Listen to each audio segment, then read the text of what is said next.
We're back. Kent Mahomes is underway down in Texas, and oh no, Maddie's got a game. We're going to try this out. This is KC Sports Network, proudly presented by Emprise Bank. Welcome into a live edition of the KC Laboratory, presented by Emprise Bank. Member FDIC, our wonderful partners in Possible. They are the banking for the KCSN Draft Guide. Been a pleasure working with them. Pleasure working with these two, and we're all back together. Maddy Lane, congratulations, my friend. Good to see you. I don't think I've actually I don't think I've seen your face for for a minute, so it's good to see you. Thanks for having me back. Craig, how are you doing? I'm doing wonderful. I like that you passed the buck there. We are so happy to have you joining us, Matthew. We missed you. We love you and your family, and we're so excited for you. But we're also so excited for you to be joining us. That's more important than anything that you had going on. So welcome back, buddy. Thank you. Kent, how are you doing? I'm doing great. This is like 2 straight episodes that people are asking me how I'm doing. Feels good. Feels good. Yeah, I feel great, man. Thank you. Okay, now moving on from Kent. I don't want to hear about it. I'm sorry. Maddie's here now. I don't care about Kent. So, yeah. This is perfect. We are thrilled that Maddie's back. We're thrilled we're all together today enjoying this, and we got plenty to cover. I did say Maddie's got a game that is going to dominate the second half of this show. But before game adjacent, there's no winner or loser. I'm out. Well, you lose, Kent, but I was to say, Craig and I. Look, I have done a lot of games and thought experiments with you, and game adjacent, as you just called them, and I have lost every single one. So I'm pretty sure you're gonna find a way to have me lose this one, and you know what? That's okay. The bit can live on forever. Before we get too far into that, though, we did get some press conferences today. Andy Reid, Nick Bolton, Patrick Mahomes talking today, I believe, with OTAs kind of officially opening up for teams or getting some voices from them. I'm pretty sure we're gonna. Typically we get Brett Veach later in the week too, right? Because they normally do a week out from NFL draft stuff. Yeah. So I think we're even going to get a draft one here in the near future. That'll be fun. But we got some quotes from Andy Reid, from Patrick Mahomes. Interesting one off the top.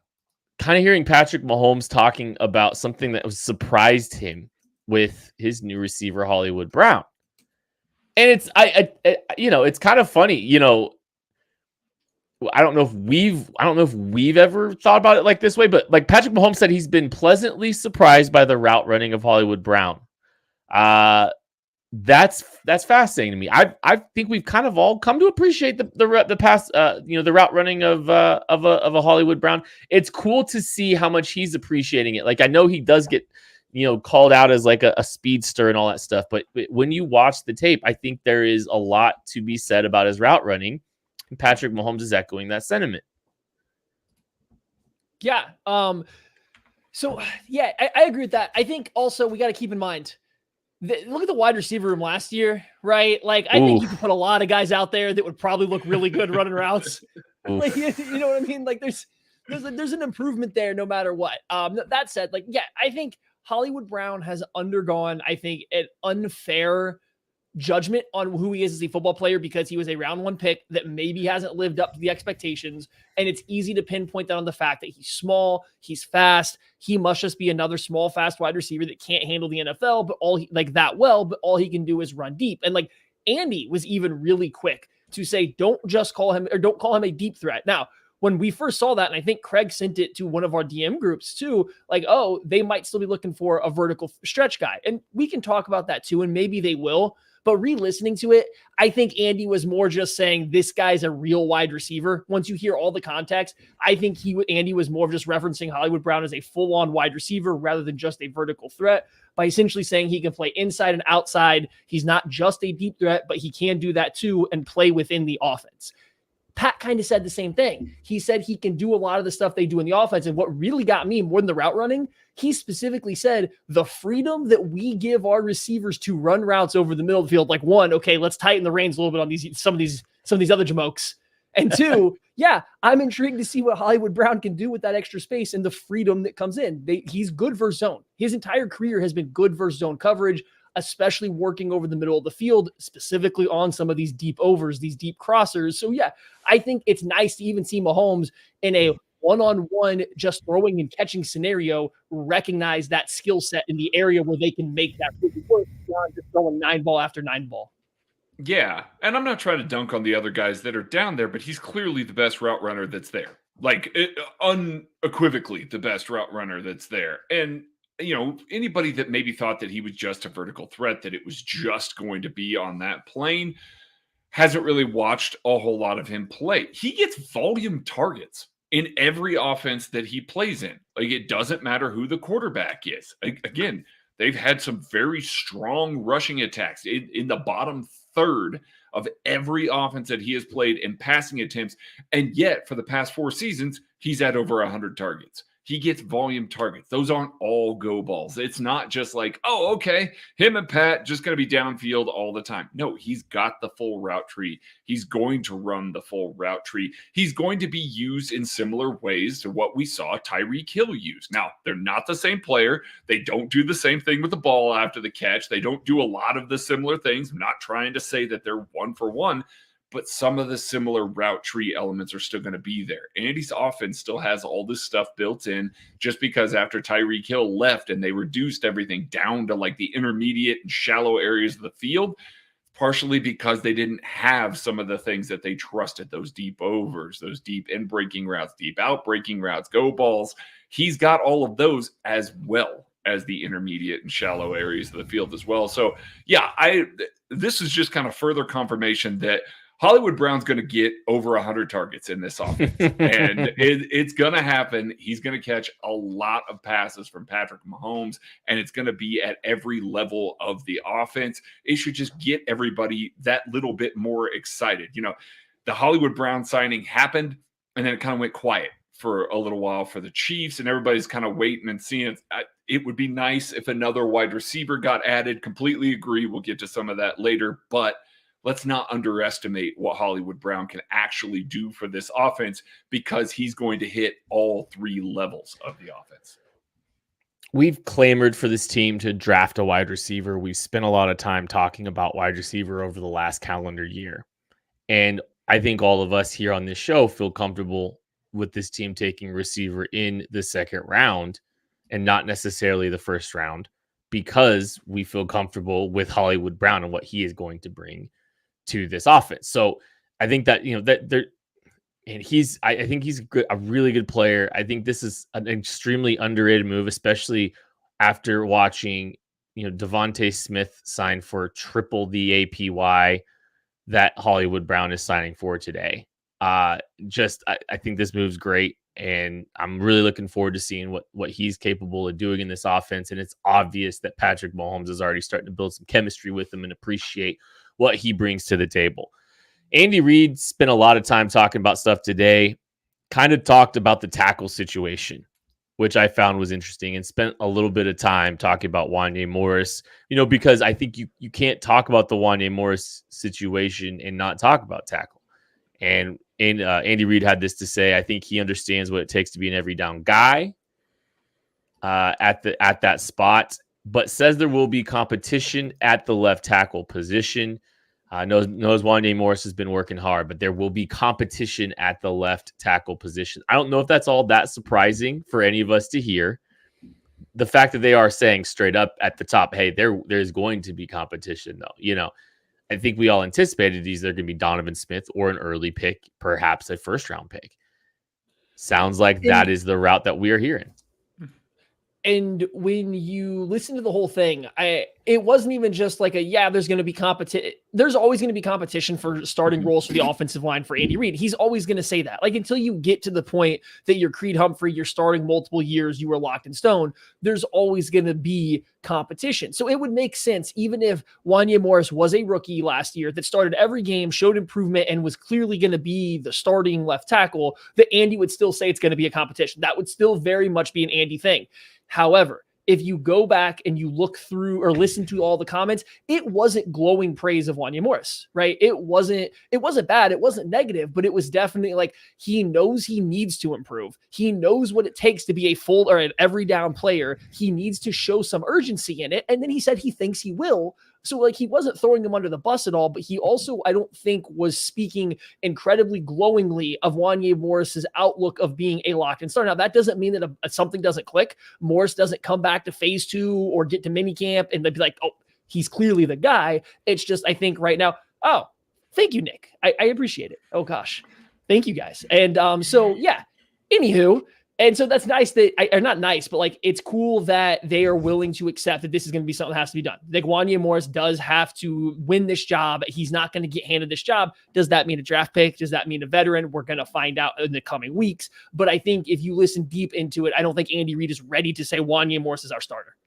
No, that's about scathing's the wrong word, because Andy's very rarely going to be scathing, but that's about as far from committed to somebody as you're going to hear Andy Reid say. I thought the urgency part of that and you know, the intensity part of that you know, that came with that was very interesting. It sounds like, hey, we need to see more, buddy. We need to see you step up and get into this. We need it. Like, this is me semi calling you out, saying, hey, this has to get better. We need to see more from you, because right now we don't feel comfortable with you protecting Patrick Mahomes' blind side essentially for the next 3 years under your rookie contract here. We need to see some improvement. We need to see you step up. Now, he's got all the athletic traits to do it. He's working with a good group of people. Again, Andy said that he was working down in Texas. Haven't heard specifically that he's working with Duke Manyweather, but that's who he worked with last year. It would be reasonable to assume that there's a similar thing going on there. He's working with the right guys. He's doing the right stuff. He knows what Andy Hack's expectation for him is going to be, you know, coming into this year. But yeah, no, that screamed, we are not comfortable with the left tackle position. Now, that doesn't necessarily mean we're going to trade the moon to go up and get a guy to lock this down, but it could be a situation where a round 1 pick, round 2 pick, or even a round 3 pick just to come in and purely push him and say, whichever one of you two is better, that's who we're going to be. I could see that happening. And, you know, I've maintained for a long time, they're just going to see how the board falls. If it doesn't fall right, Mekhi Becton, Donovan Smith, still out there. Just go get one of those guys and say, okay, there's our competition for Wanya Morris. We hope that he wins the job. We hope that he's the guy moving forward for the next 3 years as a cost control talent. But hey, we need to see more out of you so far, because what we've seen does not give us confidence to say that you are the left tackle of the future for us. One other note from Andy Reid, talk a little bit about the Rashee Rice situation, say that, you know, Rashee's going to be participating in the virtual portions of this, get the law enforcement part out of the way, go from that. They're paying attention to all that. Andy Reid also saying, as long as Rashee Rice has learned from it, that's the most important part of it. We'll take it from there and see what takes place. Team is still gathering information and making sure all of its bases are covered. Seems to me like, you know, Rashee Rice will be back at some point with this team following a suspension. I don't think they would have him participating in the offseason program at all right now. Rashee will be back, I would imagine. It's just a matter of what the suspension will look like. Adam Schefter insinuating it could be a decent suspension earlier today. So we'll kind of monitor that situation. Not surprised at all by what Andy Reid said today. That kind of seemed like a very Andy response about the Rashee Rice situation. Yeah, it did. I don't think he shared anything. Andy was really good about, you know, just saying what he needed to say. I don't want to take too much into it. I got the impression, though, that they will, like they probably were the Tyreek Hill situation years back. They are probably going to make sure that they are insulated in case something does happen where Rashee Rice does have to miss games. Like for whatever reason, where he does have to miss games, I got the feeling that they have at least talked about the scenarios or what they would want to do to approach that, making sure that they have guys that they feel comfortable with stepping out there to play week one. Now, you remove Rashee Rice from this wide receiver room right now, and it's Hollywood Brown, Justin Watson, Kadarius Toney, who got way too much time in this press conference for some unknown reason. Sky Moore, like if that's the wide receiver room you're out there, that's a problem, right? So like I do think they're still definitely working to add some wide receivers. I do think just listening to them that they are at least running that through the possibility that Rashee Rice might miss some time and how to be best prepared for that. Yeah, this was typical Andy. Come out and say, hey, listen, we're listening to the league. We're letting the process play out. We will deal with this how we need to deal with it. We're not going to hear another thing about it. We're just not. Andy's not going to say anything more than that. He's going to toe the line with all of that. And then when whatever suspension is handed down, Adam Schefter made it sound like tonight, like there is a definite suspension coming for a part of this. He is as well connected to anybody in the league as there is. So you should expect that something's going to happen. And when that happens, Andy's going to say the same thing that he always does, which is, yep, we're just going to move forward with the guys in house. We'll anticipate him getting back, and we're going to be ready for him to work when he gets back. So this is the most that you're going to get from Andy Reid on this subject. We will wait and see what all happens for this, but obviously, we're just not going to hear much from the team about Rashee Rice publicly. We're not going to hear many comments about him publicly, more of their team building publicly. We're just going to have to read between the lines, and sometimes not between the lines if they spend a lot of draft picks on wide receivers. That will tell you right there how Andy really feels about it. All right, we're going to take a break. We'll be back with Maddy's Game Adjacent right after this activity. We appreciate you supporting KC Sports Network by listening to our podcast. You have helped us become the highest ranked Chiefs podcast network in 2022 and 2023. And don't forget about our daily Substack newsletter, the best written analysis you can find on the Chiefs straight to your inbox every day. kcsn.substack.com. We are really excited to announce that the Therese Paylor Scholarship Raffle is back this year. You can enter for a chance to win a Nick Bolton signed jersey, MJ Melendez signed baseball, Trent McDuffie signed football, and plenty of other prizes. So all this money goes to the Power Mizzou Journalism Alumni Scholarship that is in memory of our friend Therese Paylor. $10 donation for each chance to win one of those prizes. You can donate through KC Sports Network's Venmo, or you can go to Give Butter. The Give Butter you'll be able to find on our social media as well. So it's that time of year. Last year we raised I can't remember, tons of money. It was a lot. It was, I feel like it was over 10. And Tucker, I think it got there at the end with the Tucker D. Franklin. Day 3 antics. Yeah, what were those antics? I don't think we're technically allowed to say. You're going to have to watch the stream this year, I guess, to see if Tucker D. Franklin gets into any more antics to raise money for the Therese Paylor Scholarship. Anyways, please consider donating to that.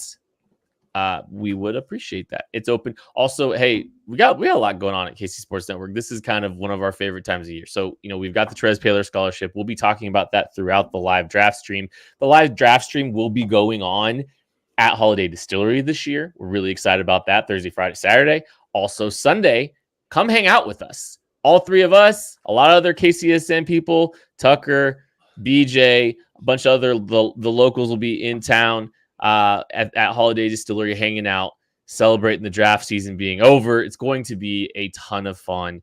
There's you can go sign up if you access KCSN's Twitter account, any of our social media, you can sign up there. Come hang. It'd be a good time, but make sure you sign up. The KCSN draft guide's available. You got a week and a half. Link in description, 300 pages, blah, blah, blah. Maddie, let's go.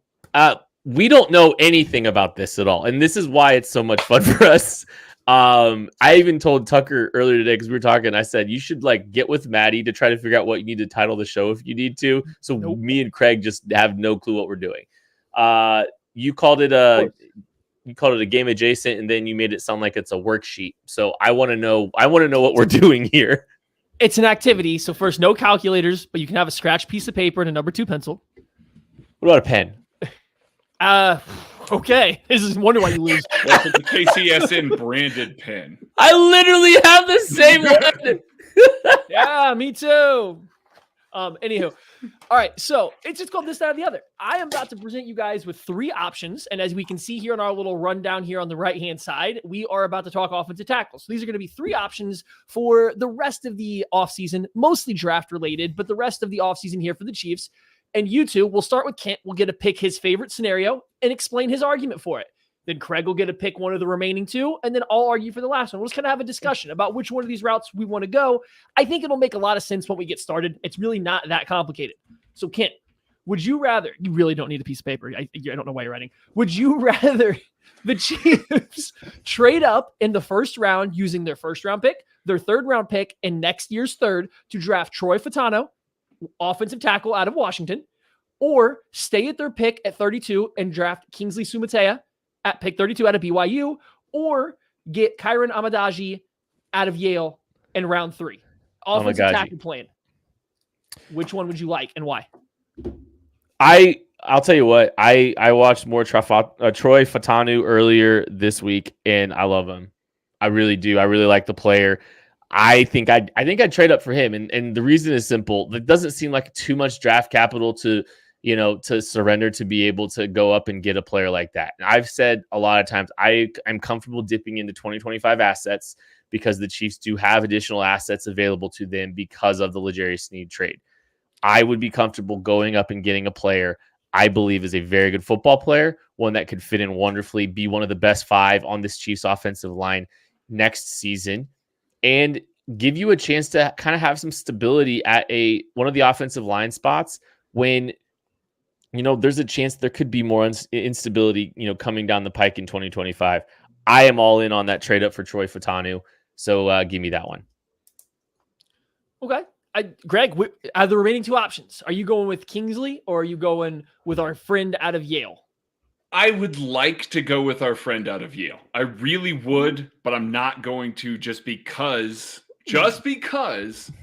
I think he's got a lot more room, to grow. I think that it's going to take a couple of years before you feel comfortable with him. And stop me if you've heard this before, but we said the same things about Wanya Morris. So I'm going to go with Kingsley, who's maybe a little more ready to come in and push Wanya Morris and try and take that role.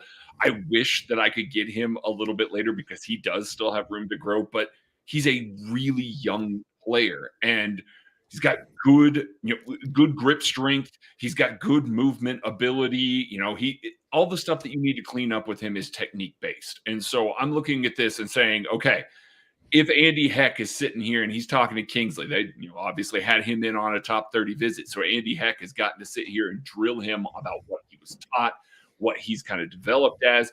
Andy Heck is sitting there going, oh, I feel really comfortable with this kid's ability to learn and translate with what he's got on the field. That's the perfect spot for me to try and take a guy that can come in and beat Wanya Morris day one. I like to take a later pick with a guy with huge athletic upside, but I just can't go with it because they already got a guy in-house for that. So give me Kingsley.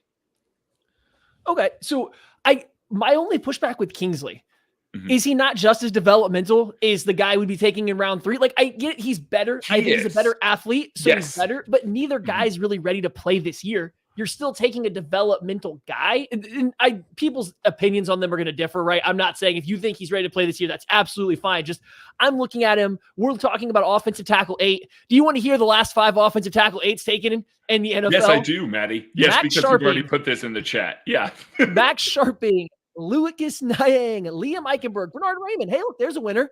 Blake Freeland. Those are your 8s. Oh, you wanted some 6s? Wanya Morris, Nicholas Petit-Frere, Tevin Jenkins, Isaiah Wilson, Cody Ford. OT7 in between them, not much better, guys.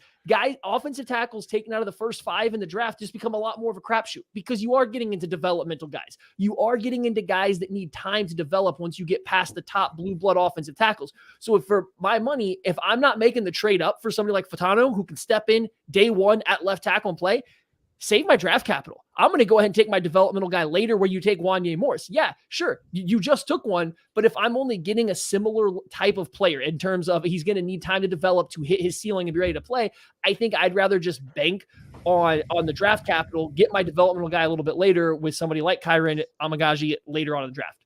And I do say this. Oh, go ahead, Ken.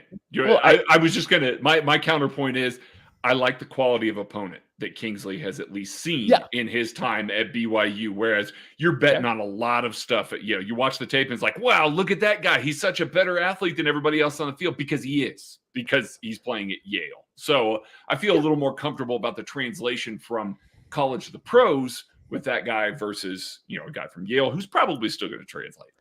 Yes, Ken. Well, there's a chance Kieran Amagaji is a top 60 pick if he has a healthier process. I think if you feel comfortable with some of the questions that have been answered, or if you've got answers to some of your questions, I guess is a better way of saying it. And these teams all will, that they might be more, you might be getting better value. You might be, getting decent value somewhere, at 95, or what do you want to call it? I'm not even sure he's going to be there at 95. He's such an intriguing player, man. I get it. Offensive tackles that are going early in this class. With all of these, I'm putting players' names to it to make it simpler, but I don't think it's I don't think you got to get too caught up in that guy might not be available at the round pick just because we don't know. It gets a little convoluted, but I think it makes the process a little bit easier for us to put a name to it. Sure. I will say we're talking like a guy that's probably going to be offensive tackle 10 taken in this draft class. 95 feels pretty, feasible. I'm not going to say likely or anything like that, but it seems pretty feasible for offensive tackle 10 to be taken in the 90s. And I get it. It's a good class. Maybe he'll go a little bit earlier or something, but if I'm looking at those options, I'm somewhere between trading up for the day one starter or just waiting to take my developmental guy a little bit later. And that's why I really struggle with offensive tackle in round one. I just don't think the Chiefs are going to be in a great spot there. Ready to move on? Ready? Yeah. Been ready. Cornerback time. Round one goes to me, of course. Cornerback time.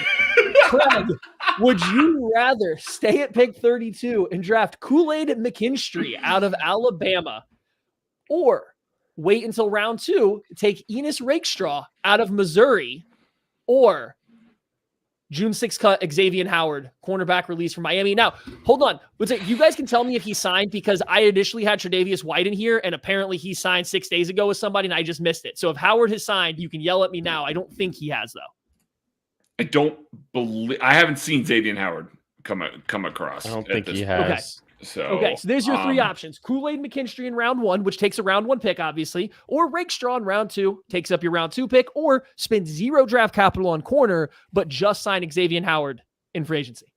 I mean, at this point, I'm signing Xavier Howard. Kool-Aid McKinstry's clearly the best player of the three to add to the roster right now, but I'm taking Xavier Howard just because I feel comfortable with the room enough as it is. Adding Xavier Howard just gives you a little bit higher floor there. If Joshua Williams or Jalen Watson all of a sudden, have some regression for whatever reason in year 3, it's unexpected, but have some regression, having a solid and sturdy vet to be able to step in definitely helps with some of that. He's not going to replicate what L'Jarius Sneed did. Not trying to say that. It's just for the amount of draft capital that you would have to give up for an Enos Rakestraw or a Kool-Aid McKinstry, I would rather keep my draft board clean in rounds 1 and 2 and go with what's going to end up being a very cheap contract for Xavier Howard, because if there were teams that were really interested in him by now, he would have caught some good money somewhere. So it's not going to be a big contract. Sign him for pennies and just have the floor of the room increased a little bit. That doesn't mean he has to start even. Like the other two guys can come in and beat him out in camp, and that's fine. You're going to be fine with that because he's good depth there. So I'd go Howard. Do you have any, before you make your pick, Kent, do you have anything to say about potentially signing Xavier Howard or the idea of not investing in a corner at all and just kind of going with a veteran free agent? I think the move is like Xavier Howard, and then you just do the Brett Veach and draft one in round 6 or 7. I think I honestly think that's the one I'd sign up for if I'm looking at all of these. I do have one. Have to have Howard for me to do that. So yeah, I think like if I'm looking in a vacuum between the three choices, like I think there's merit to all of them. If I'm looking at the totality of a class, if I'm looking at a totality of a draft too, like I think the variables change too. Like I love the idea of I'll pick Kool-Aid McKinstry, just argue it a little bit because I do love Kool-Aid McKinstry. I really like the player, and he's a guy that's kind of grown on me as the process has gone on. Didn't test elite, tested fine, but not elite. But this is a very smart football player. This is one of those guys that has some, he plays off, plays man well, plays press well, plays from an off alignment, smart, identifies plays quickly, good play recognition, good IQ, good instincts, all those things that play really well with Steve Spagnuolo. And it's not an apples comparison to Trent McDuffie, don't get me wrong, but like I look at some of the things that the Chiefs probably appreciated about Trent McDuffie that helped them overlook things like T-Rex arms, and it's the football IQ.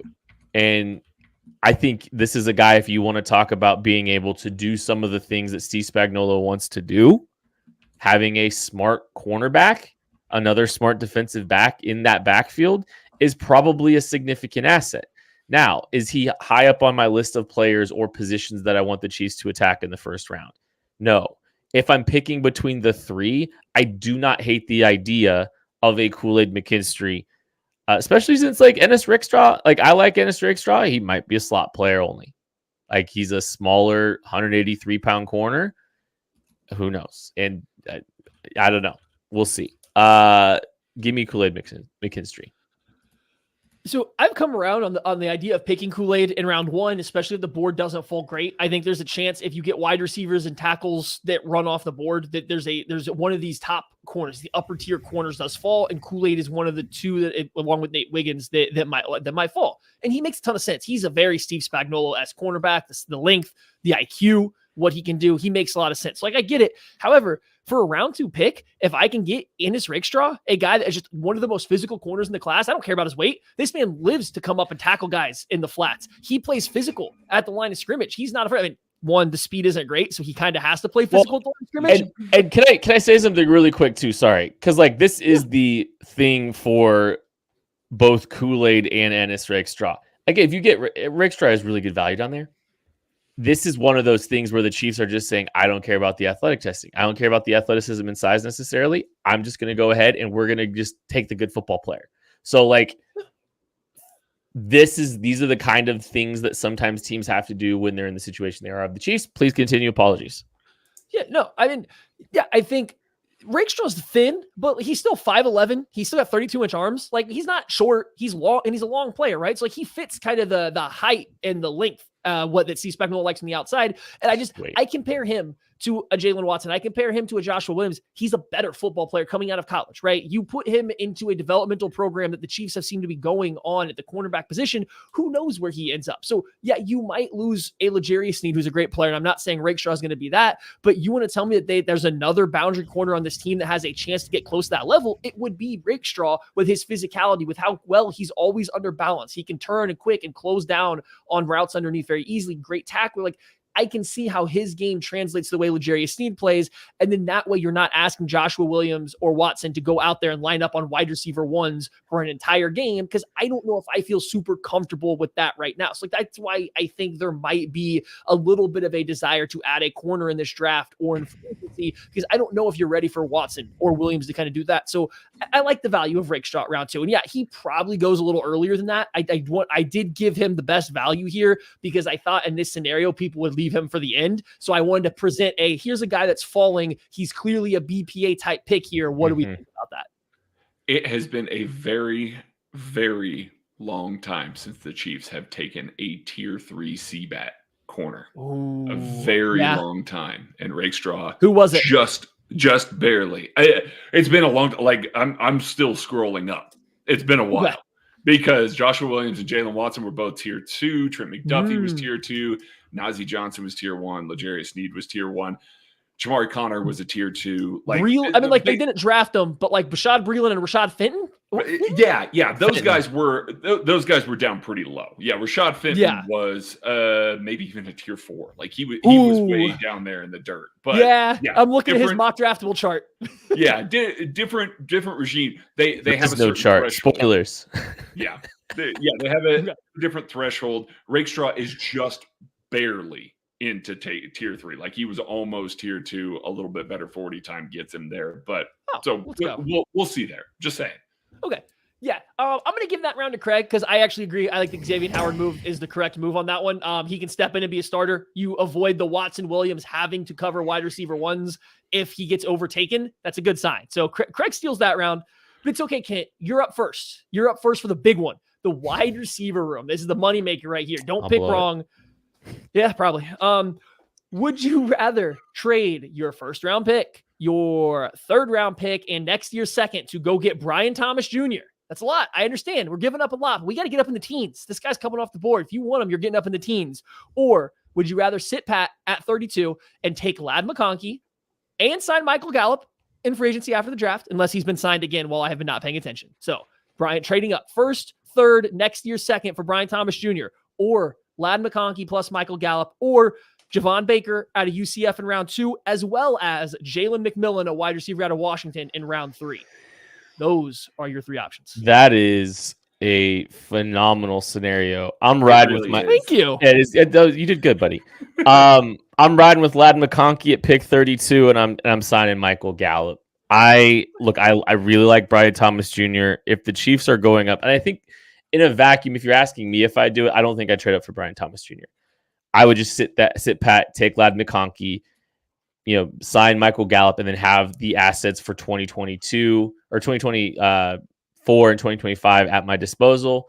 That's it. Ladd's a really good football player. I think he's closer for me personally in the tier of receivers, even though they're different players, to a Brian Thomas than he is. I like the Javon Baker, Jalen McMillan idea, but Ladd, Gallup, all my draft capital left. If I want to go trade up for tackle now, I can do that. And I have future capital as well. This isn't hard for me. Ladd's one of my favorite players in this draft. So this isn't complicated. Give me Ladd McConkey at 32 and sign Michael Gallup. All right, Maddy. Are you going second in this one, buddy? No, I'll go last because I know all of them. So I at least get a head start on knowing. You got to think about them all day because you literally thought them. Correct. That's why I went this. Now, I did want to say this real quick though before we go.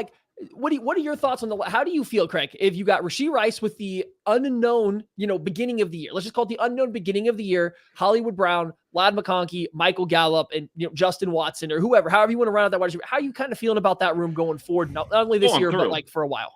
I know. I'm thrilled. I'm thrilled with that room. That insulates you. Rashee Rice comes in. There's not so much samesies, with some of those guys. I can make that happen. And if Hollywood Brown has an excellent season, we just got done talking about how he's going to get over 100 targets in this offense, and he's probably going to have a whole lot of production.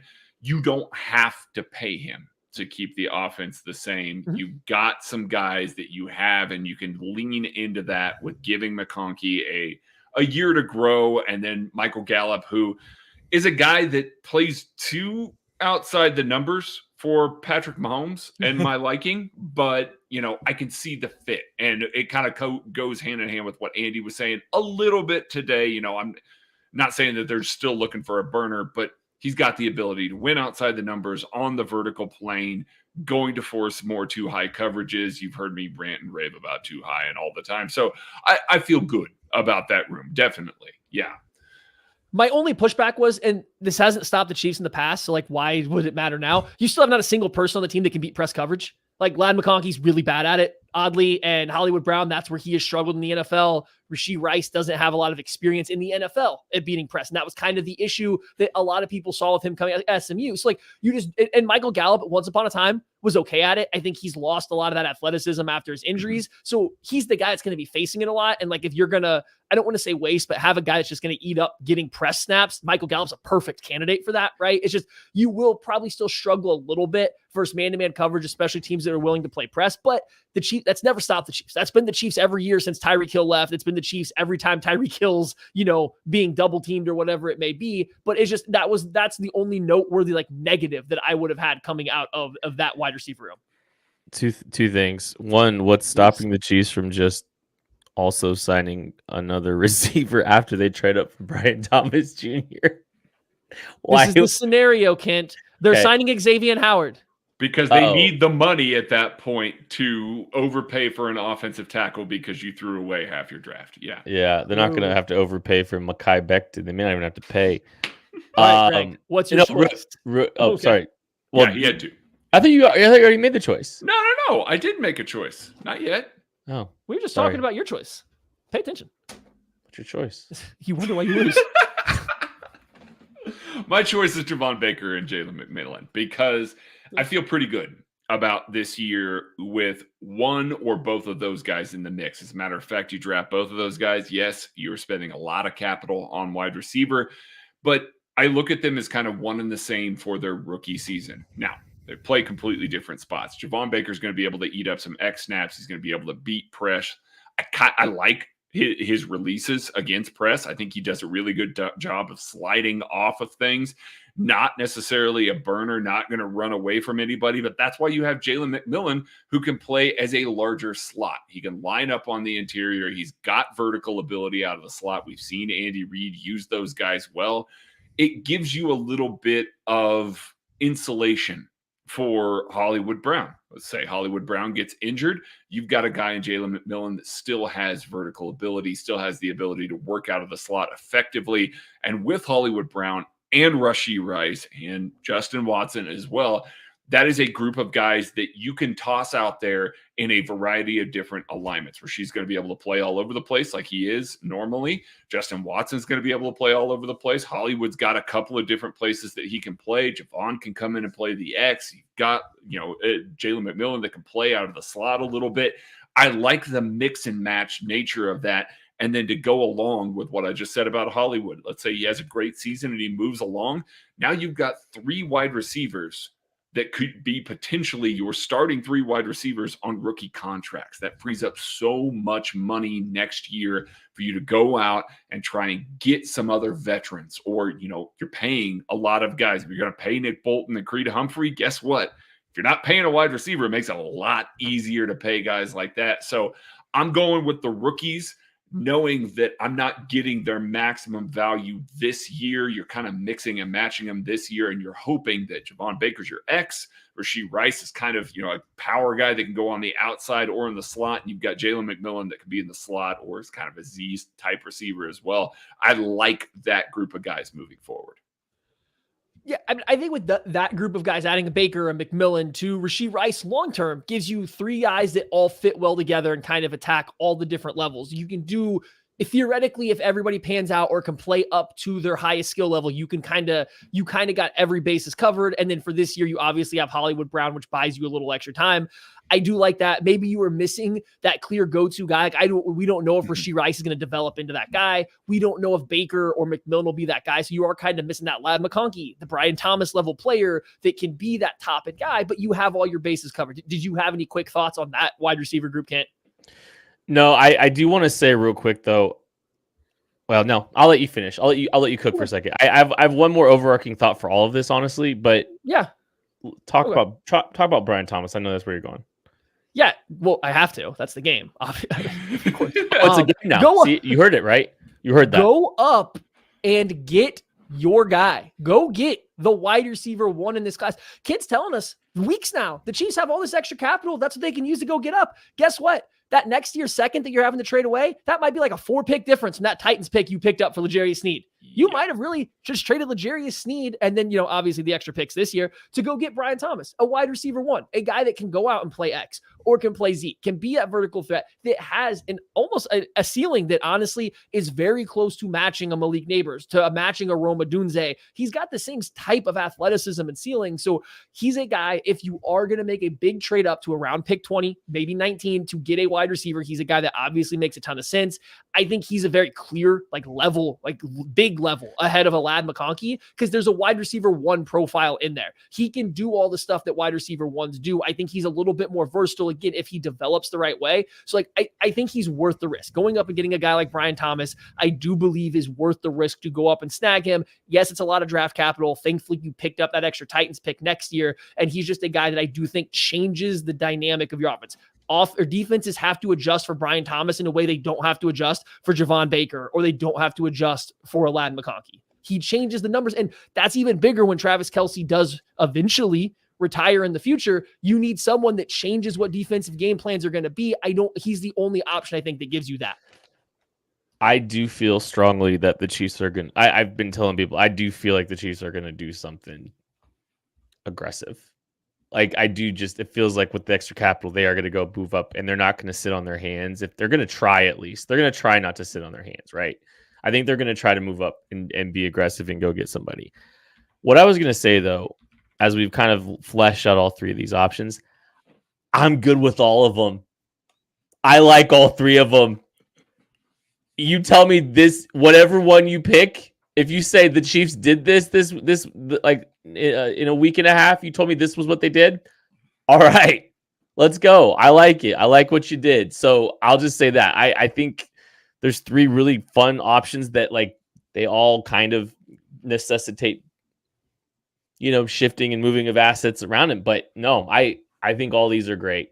And Brian Thomas Jr., I do like him plenty. And look, if the Chiefs are doing this, if the Chiefs are doing that, they believe strongly in him, right? And I think that's it's the final stamp. If they're all in on Brian Thomas Jr., I like the idea. I like the idea even more if they're putting their stamp and being that aggressive for him. Well, this round was neck and neck until you had to pander to all 3 options. So you lost it from that. Craig wins yet again. I like the outlook long-term of that full wide receiver room. Hold up. Before we go to the next one, I love how Maddy set this up at the very beginning. He said, this is not a competition. It's not a game. It's just an activity. And you could see in Kent's eyes, he was like, I am going to compete so hard at this, knowing full well that Maddy was going to toy with his emotions the entire time that we were doing this. It's perfect. And here we are. Lincoln Park in the woods by himself over there. Before we move on to the next one, Kathy, thank you. Glad you're here. We're glad you appreciate it. Very much appreciate it. Happy to have you guys. All right, next. This one will be quicker because I don't think the Chiefs are likely to go this route, but I wanted to include some pass rushers. Again, this is similar to the cornerback and the Ennis Rakestraw aspect that what if there's just value at this position, right? Mm-hmm. Let's pretend that pass rushers aren't coming off the board. So the Chiefs find themselves where the clear best player available is the following guys in these draft slots. And I believe Craig, you're up first. Johnny Newton, defensive tackle out of Illinois in round 1. Best player, clear-cut best player on their board available. Or Chop Robinson, defensive end out of Penn State. Best available player, clear-cut on their board at pick 32. Or finally, you can pick any day 2 pass rusher that you really like at pick 64. It doesn't really matter. Michael Hall, Brandon Dorless, Marshawn Nealon. Pick whichever of your favorite day 2 pass rushers there are, just because I think there's kind of a big gap there for day 2. Those are kind of your 3 options here, though, for what we're going to do. Okay. Yeah, I'm taking Chop Robinson. I think that makes the most sense. I know that it doesn't make sense from a roster construction standpoint. I'll be, completely open and honest about that. But if you're going to have a guy that's rotating in as a pass rusher, you're not going to get more production from any of the guys that you're talking about there. And if you're to the point where you are drafting a pass rusher, guess what? You're not in a good spot anyway. Your draft board stinks. You're not happy with where you stand on all of this. He is so athletically gifted in a way that, we not trying to dunk on Felix here, but the reason we were excited about Felix is because of his athletic traits, his ability to win quickly, his ability to get to the quarterback quickly. Guess what? Chop Robinson has done that consistently throughout his career in the Big Ten. He has been a guy that has just produced, that has just shown up and won quickly his entire career. He is a true game wrecker at times, depending on who he's playing. You're going to tell me you're going to hand a guy like that to Joe Cullen with Chris Jones in the middle, with Felix on the other side, and you're going to say, okay, let's see who can meet at the quarterback fastest. I feel really good about that pass rush. I feel really good about how quickly they can win. Chop does not necessarily need the redshirt year that Felix got. You could trot him out there almost immediately in sub packages and feel really good about him. I think you probably move on from Charles Omenihu if you're making a move like that, and, not carrying him on the roster as well. So I'll go with a guy that's probably going to win the absolute quickest of any of the guys that we're going to mention here with Chop Robinson. Last I checked, rushing from the interior was quicker than off the edge. There's a reason I didn't choose your dude. So I'm gonna go Johnny Newton. Because so I think he's got great pass rush upside. He's already got great pass rush ability. And I know there's some concerns by some on this show, maybe 2/3 of this show, about his ability against the run. And I don't think it's completely unwarranted, but I also wonder if he gets to play in a gap more, where he's not having to play, in a 3-down front, when he's actually getting to play in a little bit, play in a gap a little bit more, even against the run, how that benefits a Johnny Newton, if it doesn't look a little bit better. Because I have some concerns about him against the run, but I don't have the same kind of concerns that maybe a Maddy does. I think he can play it a little bit better, especially if he gets to play on a 4-down team. I like Johnny Newton a lot. I've liked him throughout the entirety of this process. I think he's a really good pass rusher along the interior. I think he's capable enough against the run that he won't be a complete detriment. I think he'd be a really solid asset to introduce. And it's kind of the same thing we talked about with the Michael Hall. His rookie contract will extend most likely beyond Chris Jones' time here in Kansas City. So you're gonna maintain a good 3-tech for the majority of the next 4 years. You're gonna insulate yourself. You can potentially help lighten the load of a Chris Jones, letting him rush a little bit more. I like Johnny Newton. He's a best player available type situation if you are taking him. I think Maddy already alluded to that. And Johnny Newton at 32, I think, is tremendous value in this draft. I think both those are, solid guys make sense as best players available, right? If they're both there, like maybe the fit isn't perfect or anything like that, but you kind of quickly come around like, well, they probably were the best guy available. It makes a lot of sense. But here's the thing. The Chiefs just, brought back Mike Dana for it's only 2 years. It's not like it broke the bank or anything like that, but their defensive line room's kind of filled out. They have guys that can go out there and play all season, not just week one. They have a little bit of depth, especially once Omenihu comes back. They have enough guys that play outside, inside. They have a bunch of nose tackles on 1-year deals. And since for this exercise, we were just looking at a pass rusher, not nose tackles. Correct. So I don't know if there's a desperate need to make sure that they would even have to jump on a guy that was maybe falling in round 1. So for that reason, I'd save my round 1 pick. I'll keep my round 1 pick and spend that on a position that's maybe a little bit more of a need. And I'll just take Michael Hall Jr., the 20-year-old defensive tackle in round 2, who has just as quick of a first step, who's a better athlete than a Johnny Newton. Maybe not the same level as Chop Robinson, but I don't know. He might be pretty close. He's a pretty freaky athlete. 20 years old, interior guy. He's still trying to learn. He's playing in a stacked Ohio State defensive line, so he didn't put up near the production that you want. But if you can snag him sometime in day 2, let him come in, learn under Colin, let him learn behind Chris Jones, because he's a guy that has some good length, has amazing lateral agility. He has shown, he did play 2 years ago in 2022. He played some D-end and some interior defensive linemen. So there's been some versatility there. I just think a guy like Michael Hall Jr. could come in, find a role in year 1. By year 2, year 3, he could really become a piece that you start to build that defensive line around, and you don't have to spend that round 1 pick on him.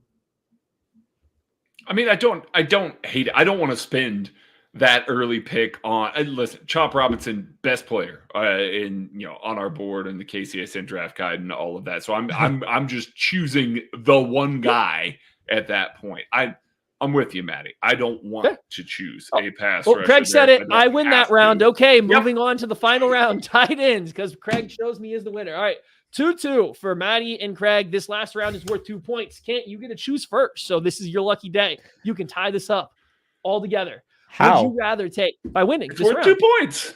You just points. You got to pay attention, man. There's a reason you're down. Okay, Ben Sinnott, Kansas State tight end / H-back in round 2. Can you just say Eric his name right All, once? tight end out of Iowa via Michigan in round 4, or let it ride this year. Maybe you take a guy in round 7. Maybe you don't invest another player in tight end and you just kind of run with the Irv Smith, Noah Gray, Travis Kelce room that they have. I am letting it ride this year. I don't think Ben Sinnott in round 2 is such a needle mover for me that I'm like over the moon to take him at pick 64, especially when looking at, outside of this position at some of the other moves that moves this team needs to make. Eric All, very intriguing.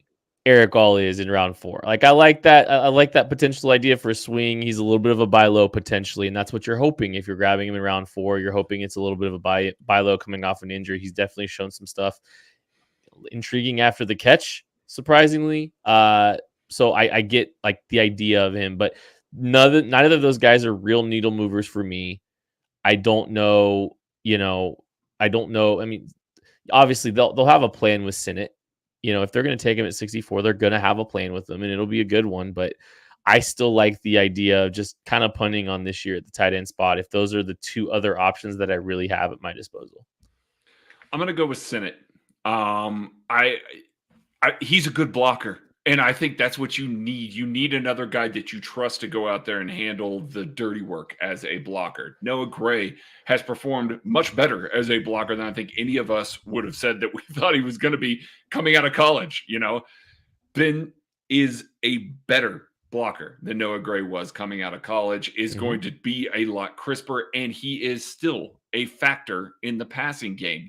If anybody who watched K-State this year knew when they needed yards, who were they going to? They were going to him, and routinely. He was a matchup nightmare for the Big 12. Obviously, doesn't have like elite athleticism or anything like that, but it's good enough. You're going to be able to rely on him as a tight end too, and is a guy that can line up all over the place. You can put him in line, you can put him in the backfield, you can move him around a lot, and you can still maximize his value.